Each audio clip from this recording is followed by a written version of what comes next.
Once again, I must read or present this video from notes because my assistant ran off with her grandmother's lawn boy. A backwoods tale has been high-stepping through West Virginia hollers. This is how I heard it told in two parts at the Sludge Pond Saloon.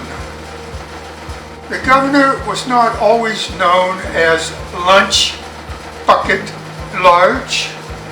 Before that compliment, his handle was Lewisburg Large because of his bulk, bullshit, and billions, and because of his resistance to leave his home turf and take up residency in the capital as required by state law. Governor was a hokey-pokey, home-ground boy who seldom strayed from his nest, managing business deals instead of state deals. The Lunchbucket handle came about one day when he was motoring about town in his stretch lunch wagon, complete with cook preparing crawdad tidbits and kickapoo pops, waving at constituents while eating a groundhog sandwich and sipping a 72-ounce hogwash soda, and came upon limping Larry panhandling beside the road. Large, an entrepreneur of sizable but shady wealth, saw this as a chance to atone for his many transgressions and score some political points. He waved a $100 donation in front of the down-and-out panhandler, asking only for some token of gratitude for the grand fortune he was about to bestow on Limping Larry. Limping Larry only owned a dented, rusty, and paint-peeled lunch bucket. I had to reach for these so I could read. Hold a paint-peeled lunch bucket holding a bruised tamale that someone threw at him. Large took the lunch bucket and ate the tamale. Large scored many points when he dared leave his home turf, waving the lunch bucket about like the state flag and telling and retelling the tale of how he gave a down-and-out panhandler $100 out of the goodness of his big, ever so big heart. He told his kind-hearted tale so frequently at fast food joints, gas stations, and state fairs that he earned the handle of Lunchbucket Large.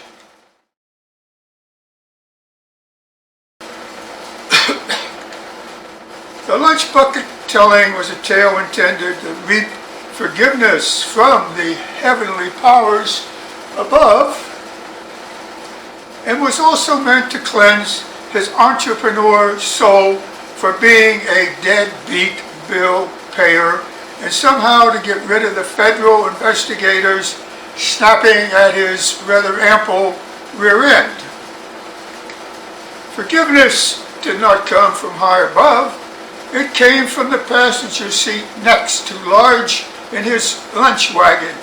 His lunch bucket blew hot, volcanic steam out of its top and sang a version of "Take Me Home to the Place I Belong, West Virginia." And then Lunchbucket spoke with the same authority Moses once received on the mountaintop. "Stop fretting, reprobate. I cleanse thee of thy past and present sins. because you only meant to finagle a few measly millions. Large knew instantly his generosity to the panhandler had been recognized by the powers to be. He took the talking Lunchbucket to his bosom, stating, "I am blessed, oh, so blessed.